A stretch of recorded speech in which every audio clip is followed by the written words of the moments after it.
जय सनातन धर्म की प्रिय दर्शकों, आप सभी का स्वागत है हमारे इस यूट्यूब चैनल पर। दर्शकों, कल के अवतार के बारे में आपने बहुत कुछ सुना होगा। भविष्य मालिका में भी उनके बारे में बहुत कुछ है। यूट्यूब पर भी आपने बहुत सारे वीडियोस देखे होंगे जहां कल के अवतार के संदर्भ में बहुत सारी बातें आप लोगों ने सुनी भी होगी। उसमें से कुछ सच भी होंगी और कुछ झूठ भी होंगी। लेकिन आज के वीडियो के अंदर मैं आपको कल के अवतार के बारे में वो जानकारी दे रहा हूं जो आपको ना पहले थी और ना भविष्य में कोई और देगा। और प्रमाणित सूत्रों के साथ आपको ये जानकारी दे रहा हूं कि कल की अवतार क्यों कहलाएंगे कल की और उसके पीछे का कारण क्या होगा। दर्शकों, आरंभ करते हैं हम उस अवतार पुरुष से जिनके बारे में आप लोगों ने सुना होगा कि प्रहलाद को बचाने के लिए वो खंभ फाड़ करके प्रकट होते हैं। भगवान नरसिंह अवतार लेते हैं। अब यह नरसिंह अवतार जब हुआ तो नरसिंह अवतार के शब्द को समझिए, नर और सिंह, यानी उनका वो अवतार ऐसा था जहां शरीर नर का था लेकिन मुख सिंह का था। तो उनके नाम से ही आपको पता लग रहा होगा कि उनका अवतार कैसा था। यानी अवतार के साथ उनका नाम जो जुड़ा होता है वो उनकी विशेषता को परिभाषित जरूर करता है। भगवान राम, राम नाम क्यों पड़ा? क्योंकि वो शक्ति थे जो कण कण में रमण कर रहे थे, इसीलिए उन शक्ति को नाम दिया गया राम। भगवान कृष्ण की बात करें, बेहद ही आकर्षक थे और समस्त कलाओं के ज्ञाता थे, इसीलिए उन्हें नाम मिला कृष्ण, जो सबको अपनी ओर आकर्षित करते हैं। और इसीलिए आप देखिए कि महाभारत की पूरी धुरी उन्हीं के इर्द गिर्द घूम रही थी।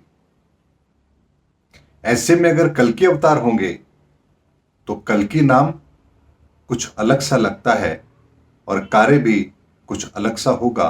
तो यहां कल्कि को भी आप थोड़ा सा अगर विस्तार से समझेंगे, ध्यान से समझेंगे, तो आपको पता लगेगा कल्कि यानी कि कल की।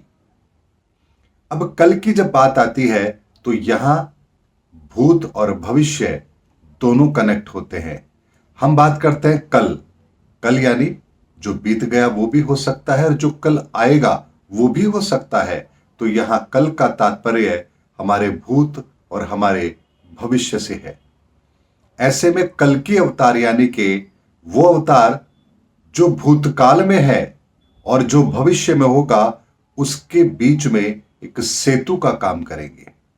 यानी कि कल के अवतार जो इस धरा पर आएंगे वो जो शाश्वत है, सनातन है, जो सृष्टि के आरंभ से है, उसको भविष्य के साथ जो आवश्यक है उसके साथ कनेक्ट करके हमें वो सूत्र देंगे जो हमारे जीवन के अंदर आवश्यक है।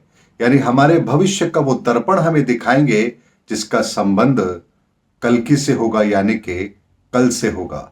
यानी कल का संबंध हमारे आने वाले कल से कैसे है, इन सभी सूत्रों को वो पिरो करके एक ऐसी चीज हमारे सामने रखेंगे जिसके पश्चात हम सब की विचारधाराओं में परिवर्तन आना निश्चित है। क्योंकि इस संसार में जितने भी धार्मिक ग्रंथ हैं उनमें कहीं ना कहीं कुछ ना कुछ विशेषता तो जरूर है। और इतने सारे धर्म विशेष हैं तो उनके पीछे भी कुछ ना कुछ विशेषता जरूर है। ऐसे में इतना कुछ होने के बाद भी हम लोगों के मत मतांतर भिन्न हैं, क्योंकि हम ना सार को समझ पा रहे हैं ना मूल को समझ पा रहे हैं।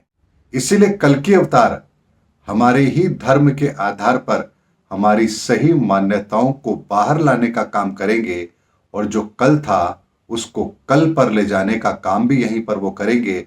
और इसीलिए हमारे शास्त्रों में जो उनको नाम दिया गया वो दिया गया कल्कि।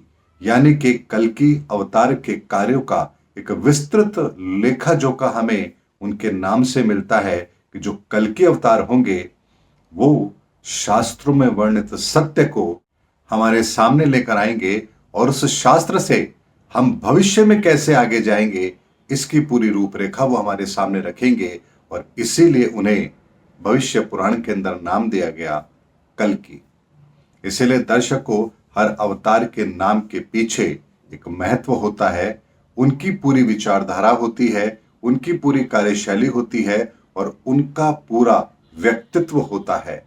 इसीलिए कल्कि अवतार जो कार्य करेंगे उसका संदेश उनके नाम के साथ जुड़ा है कि वो कल्कि हैं, यानी कि भूत और भविष्य दोनों को कनेक्ट करके एक सेतु का काम करेंगे, जिससे हम हमारे इतिहास के अंदर दर्ज उन सत्य को आसानी से समझ पाए और भविष्य में उसका लाभ ले पाए। यही मानवता को सूत्र देने का काम कल्कि अवतार इस बार करेगी।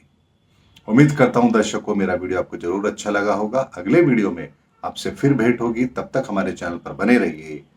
जय हिंद, जय भारत।